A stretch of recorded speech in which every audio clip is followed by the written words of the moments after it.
Qaar ka mid ah bulshada Soomaaliyeed ee ku nool gobolka Minnesota ee dalka Mareykanka ayaa qaatay tallaalka COVID-19. Arrintaasi ayaa waxaa ka caawinayay bulshada, dhaqaatiir iyo kalkaaliyayaal Soomaaliyeed. Tallaalka la bixinayay ayaa ahaa nooca loo yaqaano Moderna, waxaana arrintaasi bulshada Soomaaliyeed u fududeysay hay'adda Brave Health oo ah hay'ad ay leeyihiin Soomaali, kuwaasi oo fahamsan baahida bulshada Soomaaliyeed ay u qabaan inay helaan tallaalka COVID-19 iyo si loo helo bulsho badqabta. Ilaa iyo hadda waxaa dalka Mareykanka laga tallaalay 230 milyan oo qof, sida uu sheegay madaxweynaha Mareykanka Joe Biden, waxayna tiradaasi muujinaysaa in 3 meelood 2 meel la tallaalay bulshada Mareykanka. Waa kuwan qaar ka mid ah dadkii tallaalka qaatay iyo kalkaaliyayaal sare oo la hadlay Nabad TV.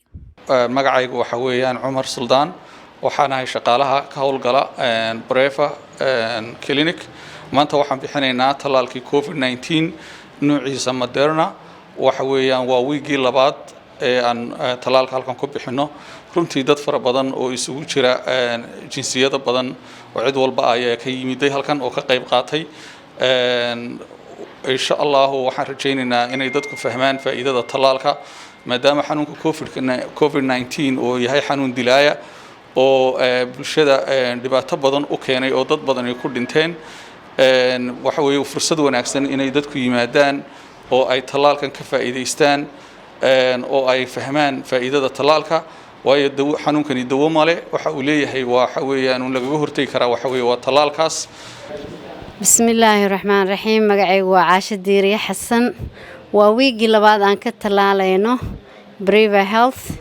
Soomaalida waxaan u sheegi lahaa inay yimaadaan ay iska tallaalaan cudurkan dilaaga ah.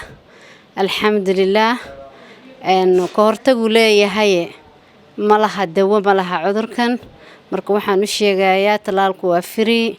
qof walba Soomaaliya oo opportunity-ga uu siiyay ama nasiibkiisa uu ogolaaday inuu yimaado oo tallaalkan qaato.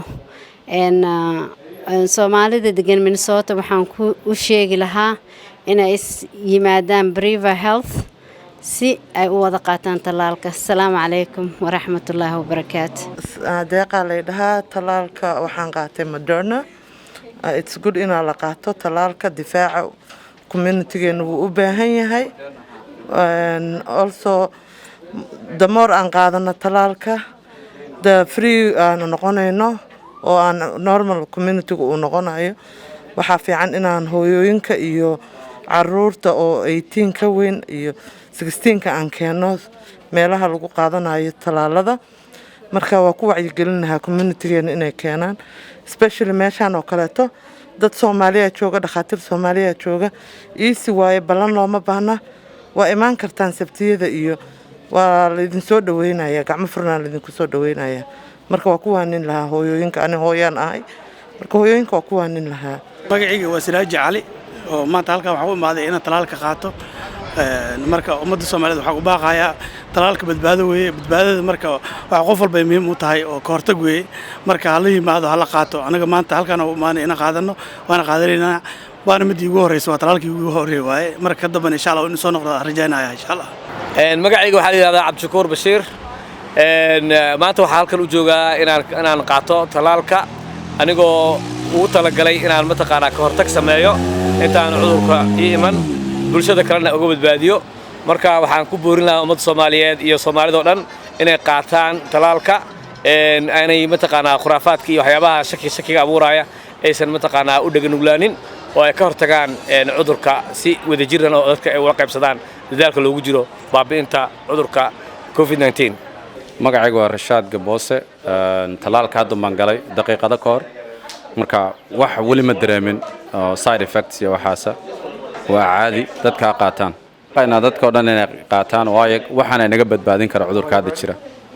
marka way fiican tahay inay dadkeenu maadaama dad badan ay diidan yihiin oo leeyihiin dhibaato nooga imaan kara inay qaataan. Xanuunka COVID-19 weli si daran ayuu uga jiraa dalka Mareykanka, taasoo dad badan cabsi ku dhalisay. waxayna dadku xilligan ka faa'iideysanayaan fursadaha u sahlaya in ay helaan tallaalka. Asmar Cabdinuur, Nabad TV, Minnesota.